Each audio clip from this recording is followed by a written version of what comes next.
My name is Harold Thompson. I'm 77 years old now, sitting here in my worn leather recliner in this small house in Cedar Rapids, Iowa, watching my youngest grandson play with toy trucks on the living room carpet. The afternoon sun filters through the lace curtains that Margaret picked out 38 years ago, the same curtains I never had the heart to replace, even after everything that happened. People always ask me how I did it. How I managed to raise 3 kids alone after Margaret walked out on us for that boy. Tyler, his name was. 22 years old, fresh out of college, with his whole life ahead of him. Younger than our oldest son, Michael, who was 24 at the time. The irony wasn't lost on me, and it sure as hell wasn't lost on the folks in our small town. But I'm getting ahead of myself. Let me start from the beginning, because this story, my story, it needs to be told the right way. Not for pity, not for sympathy, but because maybe, just maybe, someone out there needs to hear that you can survive when your whole world crumbles around you. It was March 15th, 1982. I remember the date because it was the day after Michael's 24th birthday. We'd had a small celebration at the house. Margaret's famous chocolate cake, the kids running around the backyard despite the Iowa chill, and me thinking about how blessed I was.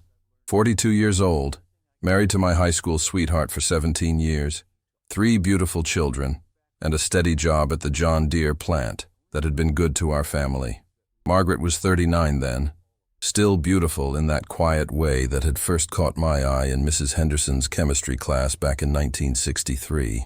She wore her brown hair in a soft bob, always smelled like lavender from that lotion she ordered from the Avon lady, and had this way of humming while she folded laundry that made the house feel like home. I thought we were happy. I really did. The signs were there, of course. Looking back, I can see them clear as day. The way she started staying late at her job at the insurance office. How she'd gotten that perm and started wearing makeup to the grocery store. The new clothes, she claimed, were on sale at Yonkers. The way she'd turn away when I tried to kiss her goodnight. But Tyler, God, even saying his name after all these years makes my chest tight. Tyler Morrison was the new claims adjuster at Farmers Insurance, where Margaret worked as a secretary. Fresh out of Iowa State, eager and charming with that kind of confidence that comes from never having your heart broken or your dreams stepped on. I met him once at the company Christmas party in December of 1981. Margaret introduced us, and I shook his hand, thinking what a nice young man he seemed. Reminded me of myself at that age, full of ambition and promise. If I'd known then that he was already whispering sweet nothings in my wife's ear, planning a future that didn't include me or our children, well, I probably would have done something stupid that would have landed me in jail. The morning Margaret left us, little Sarah had woken up with a fever. She was only 6 years old, our baby, with pigtails and freckles and a smile that could melt the coldest Iowa winter. David was 8, quiet and thoughtful, always with his nose in a book about dinosaurs or spaceships. And Michael was trying to figure out his life after high school, working part-time at the hardware store and talking about maybe joining the Navy. I called in sick to work to stay home with Sarah. Margaret said she had to go to the office early for an important meeting. She kissed my forehead, the first real affection she'd shown me in weeks, and told me she'd pick up some medicine for Sarah on her way home. She never came home. At first, I wasn't worried. Margaret was responsible, reliable. If she said she'd be home by 6 with medicine, she'd be home by 6 with medicine. But 6 o'clock came and went, then 7, then 8. By 9 o'clock, with Sarah crying because her fever had gotten worse and David asking where Mama was for the 10th time, I called the insurance office. No answer. I called her sister Linda in Des Moines. Harold? Linda's voice was strange, careful. Margaret's not here. Do you know where she might be? Sarah's sick and... Harold. Linda interrupted me, and I knew. I knew before she said another word. You need to come over. Margaret asked me to give you something. The drive to Des Moines felt like a death march. I'd called Mrs. Patterson from next door to watch the kids, told them Mama had an emergency at work. Sarah was sleeping fitfully, David was reading in his room, and Michael was out with friends. Normal evening activities that would never feel normal again. Linda met me at her front door with red-rimmed eyes and an envelope with my name written in Margaret's careful handwriting.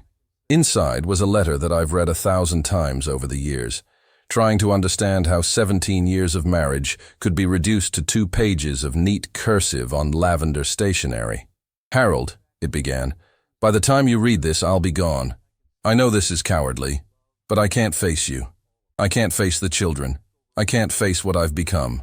She wrote about feeling trapped, about marrying too young, about never having the chance to discover who she really was. She wrote about Tyler, about feeling alive again, about love being more than just habit and responsibility.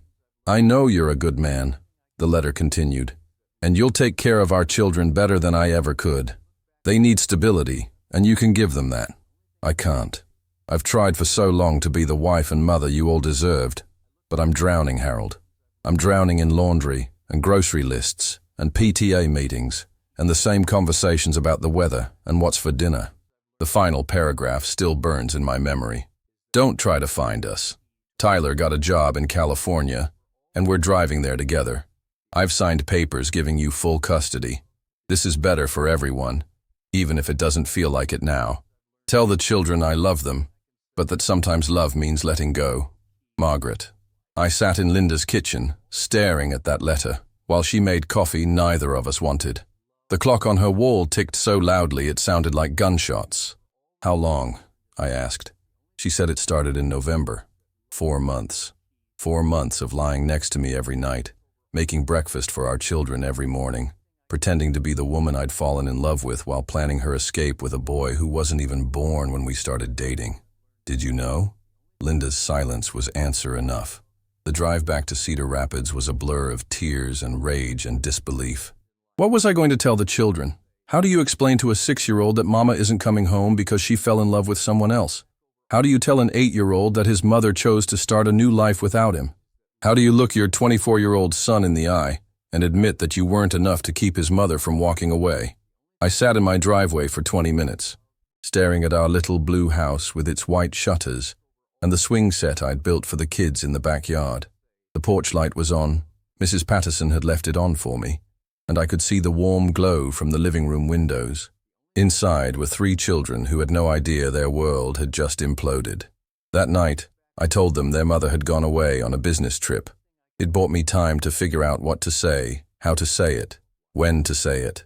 Sarah's fever broke around midnight, and she curled up next to me in my big empty bed, her small hand clutching my t-shirt. "When's Mama coming home, Daddy?" "I don't know, sweetheart, but Daddy's going to take care of you." The next few weeks were a special kind of hell that I wouldn't wish on my worst enemy. The rumors started almost immediately in our small town. Cedar Rapids might be a city, but our neighborhood was like a small town where everyone knew everyone else's business. Margaret had been part of the community fabric. She organized bake sales for the school, volunteered at the church bazaar, hosted Tupperware parties. Her sudden disappearance sent shockwaves through our social circle. At first, people were sympathetic. They brought casseroles and offered to help with the children. But when the truth came out, and in a town of 110,000 people, the truth always comes out, the sympathy curdled into something uglier. I heard the whispers at the grocery store. "Can you believe she left him for someone that young? Those poor children. I always thought there was something off about her. What kind of mother abandons her babies?" But the worst whispers were about me. He must have driven her away. A woman doesn't just leave for no reason. I bet he was one of those men who never helped around the house. Probably couldn't satisfy her. Each whisper was like a knife to the gut, but I had bigger problems than hurt feelings. I had 3 children who needed me to be strong, who needed clean clothes and hot meals and help with homework, and someone to drive them to Little League and piano lessons and birthday parties. The learning curve was steep and brutal. I'd helped with the kids before, sure, but Margaret had been the primary caretaker. She knew which cereal each child preferred, which bedtime story would calm Sarah after a nightmare, how to get grape jelly stains out of David's school shirts. I burned dinner more nights than I care to remember in those first few months. I sent Sarah to school with her dress on backwards. I forgot to sign permission slips and missed parent-teacher conferences. I tried to braid Sarah's hair for picture day and created something that looked like a bird's nest. But the worst part wasn't the practical failures. It was the emotional landmines that exploded without warning. Like the morning Sarah woke up crying because she'd dreamed about Margaret reading her a bedtime story. Or the afternoon David came home from school in tears because Tommy Sullivan had told him his mother didn't love him anymore. Or the night Michael punched a hole in his bedroom wall and screamed that it was all my fault, that I must have done something terrible to drive her away. That night with Michael broke something in me that took years to repair. He was 24, old enough to understand what had happened, old enough to be angry at Margaret for abandoning us. But he was also young enough to need someone to blame, and I was the obvious target. "She was unhappy, Dad," he shouted through his tears. "She must have been miserable for years, and you were too selfish to notice." I wanted to defend myself, to tell him about all the ways I'd tried to be a good husband. The surprise weekend trips to the Amana colonies, the flowers I brought home every Friday, the way I'd taken over the lawn work so Margaret could sleep in on Saturday mornings. But what was the point? My son was in pain, and sometimes pain needs a target. Instead, I held him while he cried, 24 years old, and sobbing like the little boy he used to be when he skinned his knee on the sidewalk. We were both broken, both trying to understand how the woman we loved could simply walk away. The financial pressure was immense. Margaret's salary from the insurance office had been our safety net, the money that paid for piano lessons and new school clothes and the occasional family vacation to the Wisconsin Dells. Without it, every month was a careful calculation of needs versus wants. I picked up overtime shifts at the John Deere plant whenever I could, but that meant leaving the kids with babysitters I couldn't always afford. Mrs.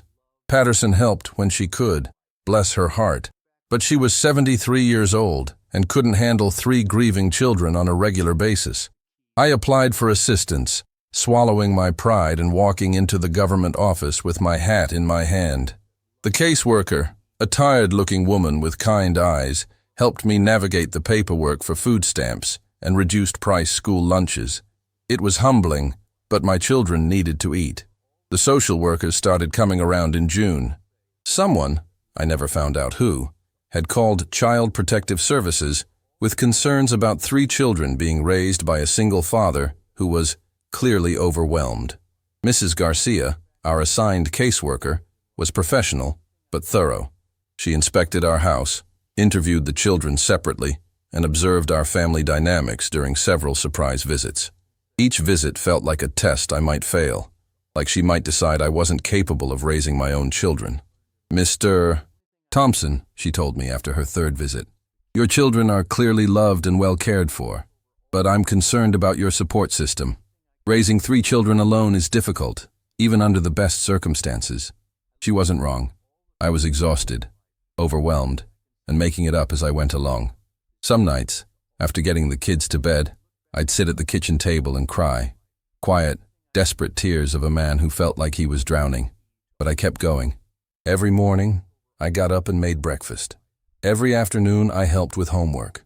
Every evening, I tried to be present for whatever crisis or triumph the day had brought, because that's what fathers do.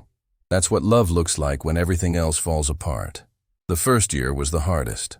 Holidays without Margaret felt like elaborate charades where we all pretended to be okay. Christmas morning, watching Sarah open presents that I'd wrapped badly with too much tape, seeing the forced smiles on David's and Michael's faces as they tried to make me feel better about our smaller tree and fewer gifts. I'd found Margaret's Christmas lists from previous years, detailed plans for gifts, meals, decorations. The woman who'd left us had been incredibly organized, and I felt like a poor substitute fumbling through traditions she'd made look effortless. But slowly, gradually, we found our rhythm. Michael moved out in the spring of 1983 to share an apartment with a friend, but he came for dinner every Sunday. He'd started dating a girl named Jennifer, a sweet nursing student who was patient with our family's rough edges. David threw himself into school and reading, becoming the kind of student who earned straight A's and teacher recommendations. I worried that he was burying his emotions in books, but his counselor at school assured me that some children cope by excelling academically. And Sarah was the one who surprised me most. After that first terrible year, she seemed to accept our new normal with the resilience that only children possess. She stopped asking when Mama was coming home and started asking if I could learn to braid hair better. "Daddy," she said one evening in 1984 as I struggled with her ponytail, "Mrs. Patterson taught me how to do this. Want me to show you?" That's when it hit me. My 6-year-old daughter was taking care of me as much as I was taking care of her. She was teaching me how to be the parent she needed, adapting to our circumstances with a grace I didn't deserve. The criticism from outsiders never completely stopped. I remember a particularly painful encounter at a PTA meeting in 1985. Sarah was 8 and thriving in 3rd grade, but some mothers still looked at me like I was an inadequate substitute for real parental involvement. "It's so hard for single fathers," one woman said loudly enough for me to hear. "Children really need their mothers for the important things." I wanted to ask her which important things she meant. Was it the way I'd learned to French braid Sarah's hair for dance recitals? The way I'd figured out how to make her favorite chocolate chip pancakes for special occasions? The way I'd sat up all night when she had pneumonia, monitoring her breathing and taking her temperature every hour? But I'd learned that defending myself only invited more judgment. Better to let my children's happiness speak for itself. By 1986, 4 years after Margaret left, we'd established traditions that were ours alone. Saturday mornings became pancake and cartoon time. Sunday afternoons were for board games and popcorn. Every month we'd have a family meeting where each of us could bring up concerns or plan fun activities. David, now 12, had developed into a thoughtful young man who loved astronomy and wanted to be a scientist. Sarah, 10, was all energy and giggles, involved in soccer and Girl Scouts and piano lessons I somehow managed to afford. Michael had married Jennifer in a small ceremony at our church, walking Sarah down the aisle as the flower girl, watching David serve as an usher. I felt a pride that had nothing to do with Margaret's absence and everything to do with the family we'd built together. But the hardest test came in 1987, when Sarah asked the question I'd been dreading for 5 years. "Daddy, why did Mama really leave?"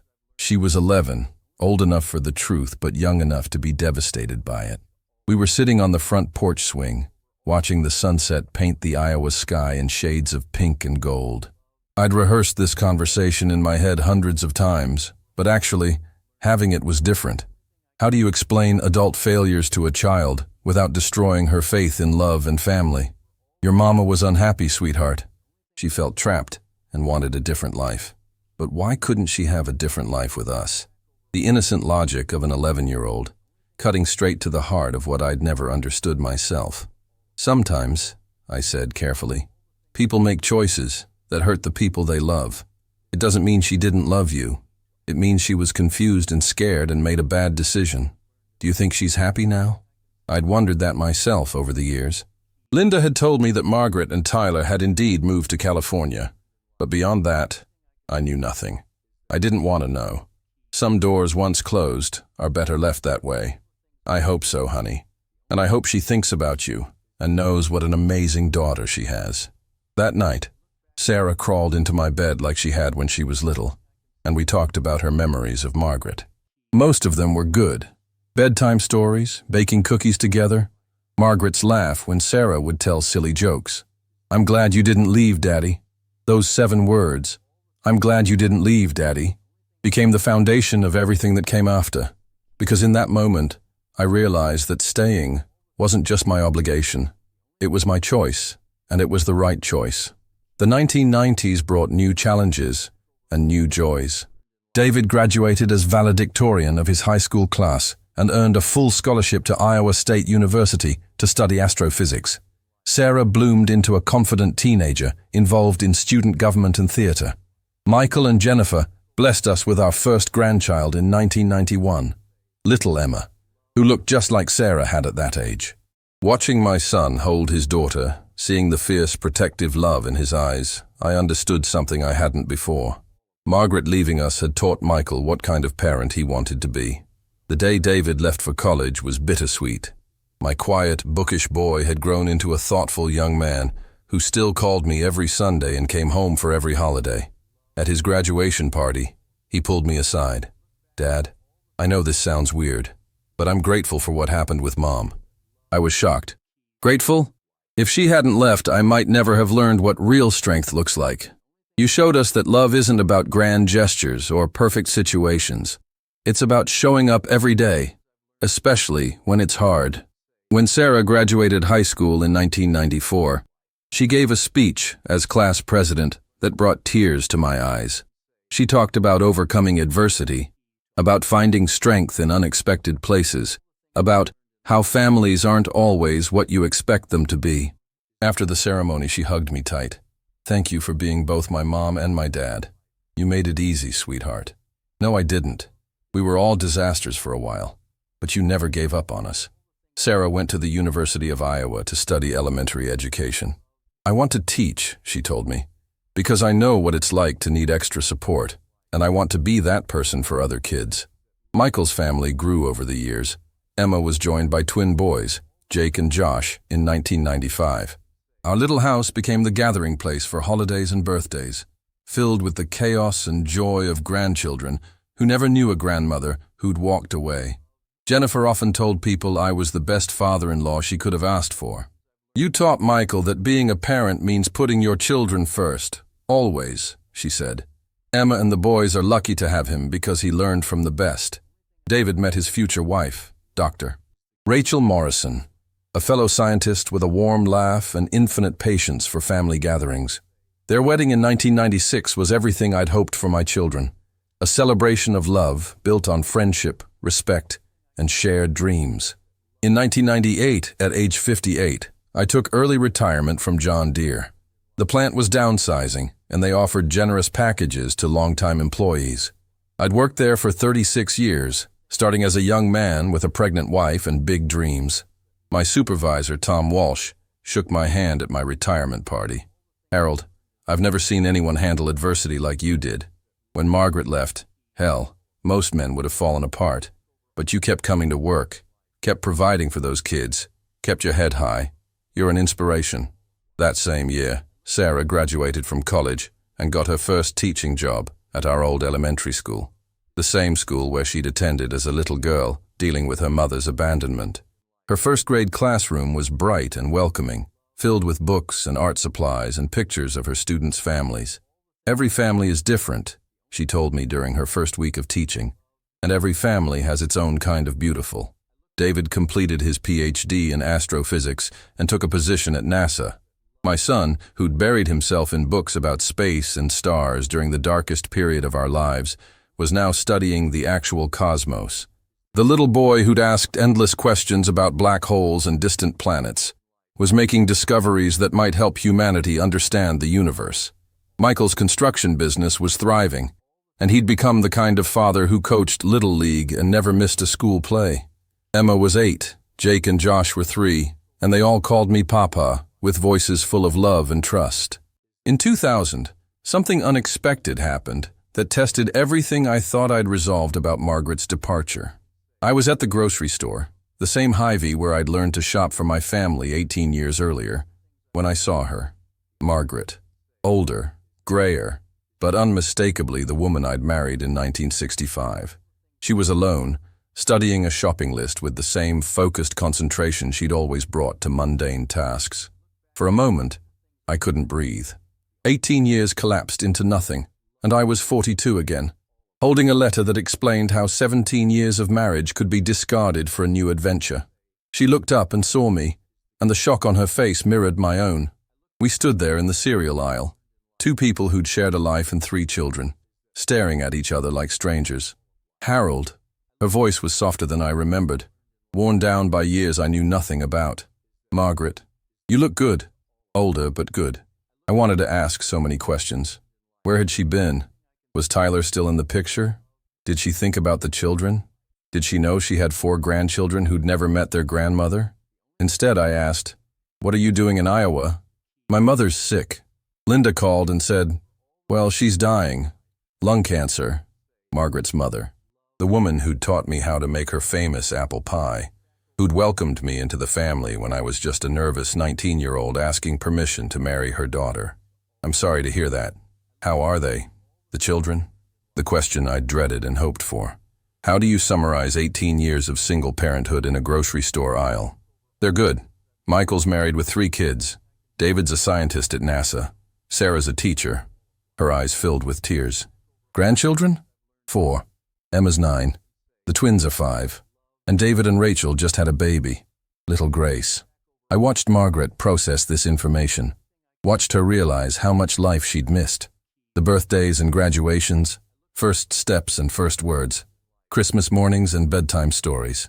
"I'd like to see them," she said quietly. "I don't think that's a good idea." "Please, Harold." I know I don't have the right to ask, but you're right. You don't have the right. The words came out harsher than I'd intended, but I felt protective of my children, even as adults. They'd built lives without her, healed wounds she'd caused, created their own definition of family. They've had 18 years to process your leaving. Don't come back now and disrupt their peace. Margaret nodded, tears streaming down her cheeks. You're right. I hoped. You made your choice, Margaret. You chose Tyler in California and a new life. You don't get to choose them now when it's convenient. She wiped her eyes with a tissue from her purse. I heard Tyler left me 3 years ago. For someone younger. The irony was sharp enough to cut. The boy who'd taken my wife had left her for an even younger woman, completing a circle of abandonment that seemed almost poetic in its justice. I'm sorry, I said, and I meant it. Regardless of what she'd done to our family, I wouldn't wish that kind of betrayal on anyone. I've been alone since then. I think about them every day, Harold. Every single day. Then you should have thought about that before you left.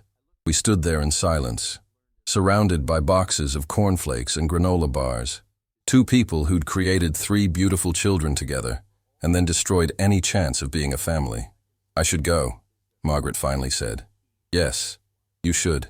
I watched her walk away, her shoulders shaking with quiet sobs, and felt nothing. No anger, no satisfaction, no residual love. Just emptiness where 18 years ago there had been devastating pain. That evening, I called each of my children and told them about the encounter. Their reactions were different, but predictable. Michael was angry. She has no right to come back now. We don't need her. David was philosophical. I hope she finds peace, but you're right to protect us from more hurt. Sarah was curious. What did she look like? Did she ask about us? But all 3 agreed. They didn't want to see her.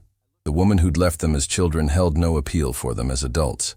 They had built lives and families without her, and her sudden reappearance was more disruption than healing. Margaret left Iowa after her mother's funeral 2 weeks later. I heard from Linda that she'd returned to California, to a small apartment and a job at another insurance office. She never tried to contact the children directly, respecting my wishes, even when it must have been devastating for her. The years that followed were rich with the kind of joy that comes from watching your children become the people you'd hoped they'd be. Michael's business continued to grow, and he'd become a pillar of the community, coaching youth soccer, volunteering at the food bank, serving on the school board. David's work at NASA earned him recognition in scientific journals, but he never forgot his small-town roots. He'd bring Rachel and baby Grace to Iowa for every major holiday, and Grace would toddle around our house calling me Papa in a voice that melted my heart. Sarah married Tom Patterson, Mrs. Patterson's grandson, which made our elderly neighbor cry with joy at the wedding. Tom was a good man, patient and kind, who'd fallen in love with Sarah's laugh and her way of making everyone feel special.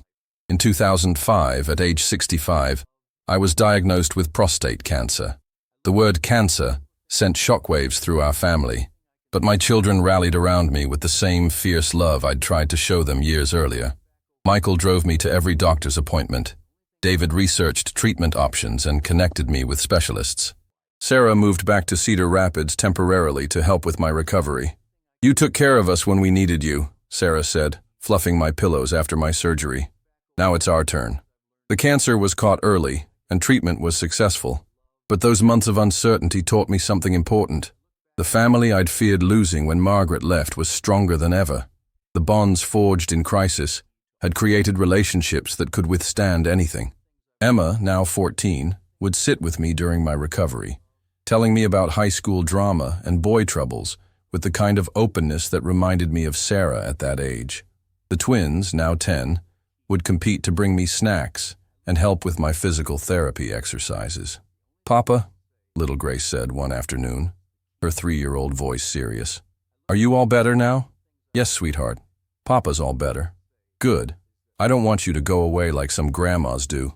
From the mouths of babes. Grace had never known her paternal grandmother, but she'd heard enough to understand that sometimes grandparents disappear. Her innocent words reminded me that my presence in these children's lives was a gift I couldn't take for granted. In 2010, I became a great-grandfather. When Emma, now 19 and in college, gave birth to little Marcus. She was young, scared, and unmarried, but our family wrapped around her with the same unconditional love that had sustained us through every crisis. "Grandpa Harold," Emma said, placing Marcus in my arms for the first time. "I want him to know what it means to have family that never gives up on you." Holding that tiny baby, looking into his perfect face, I thought about the journey that had brought us to this moment. 38 years after Margaret walked out, I was surrounded by children and grandchildren and great-grandchildren who understood that family isn't about who stays, it's about who shows up. Michael's boys, Jake and Josh, were 15 now, both athletes like their father. Jake played football and Josh preferred basketball, but they both came to Papa's house every weekend to help with yard work and listen to stories about the old days. David and Rachel had added 2 more children to their family: Daniel, born in 2007, and Ruth, born in 2009.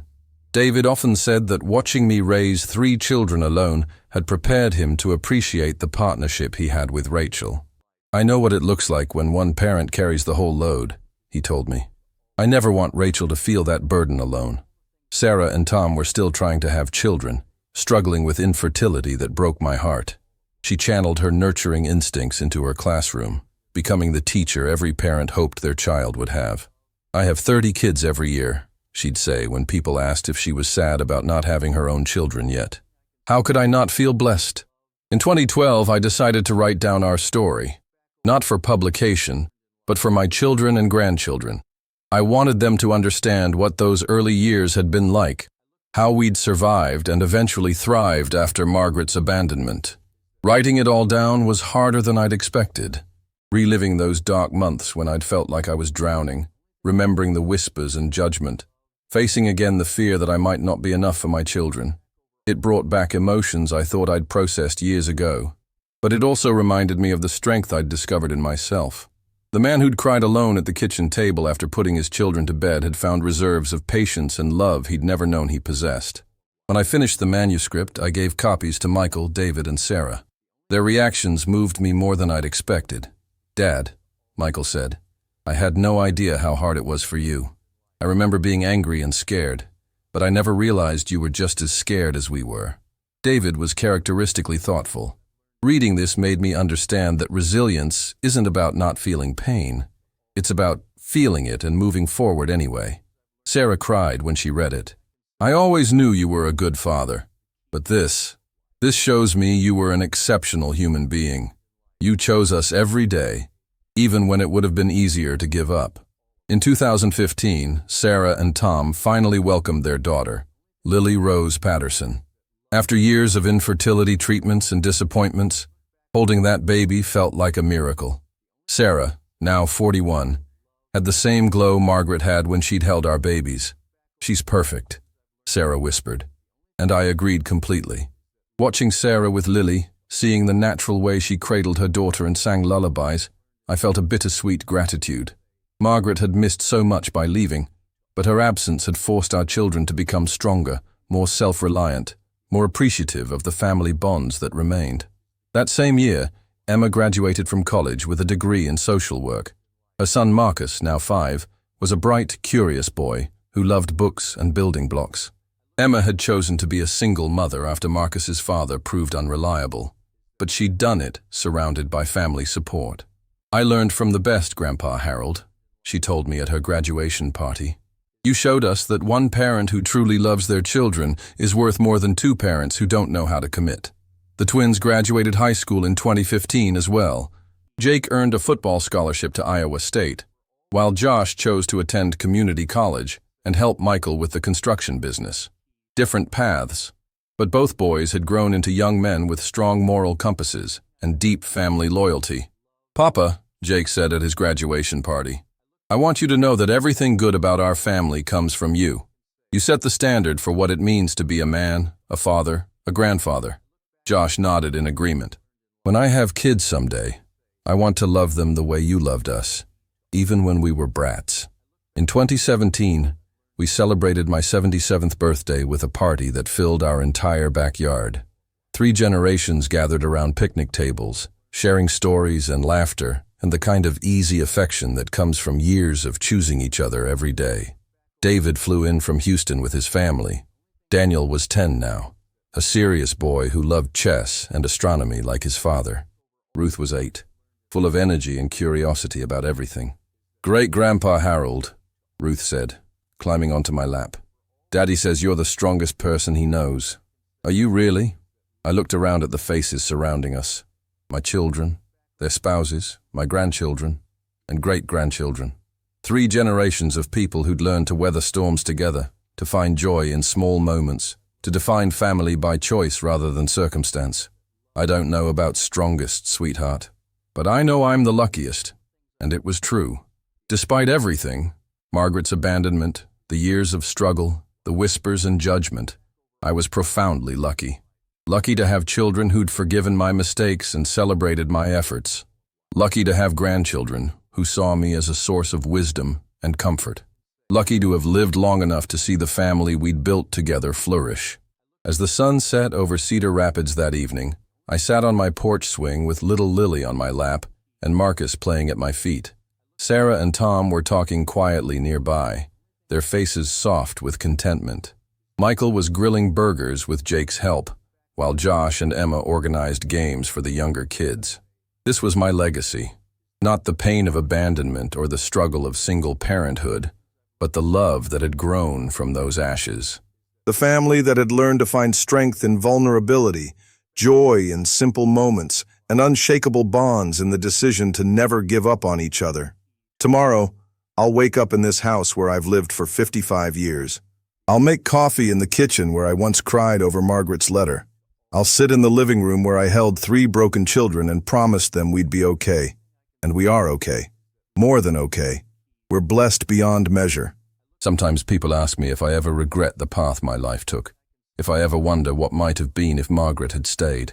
The truth is, I can't imagine a different story. The man I became, the father I learned to be, the grandfather I am today, all of it grew from the soil of that original heartbreak. Margaret left us, but she couldn't take away our capacity to love each other. She couldn't diminish the bonds that formed in crisis and strengthened through time. She couldn't prevent us from becoming the family we were meant to be. I'm 77 years old now, and I know that my time with these beautiful people is precious and limited. But I also know that love, real love, the kind that shows up and stays and chooses commitment over convenience, that kind of love is eternal. It lives on in Michael's dedication to his family, in David's quiet strength, in Sarah's nurturing heart. It lives on in Emma's resilience, in the twins' loyalty, in little Marcus's curiosity, and Grace's giggles, and Lily's sweet smile. When my time comes, I'll leave this world knowing that I lived it well. Not perfectly, but well. I loved my children through the hardest season of their lives, and they grew up to be people I'm proud to call my own. That's not just survival, that's victory, and it's the sweetest victory I could imagine.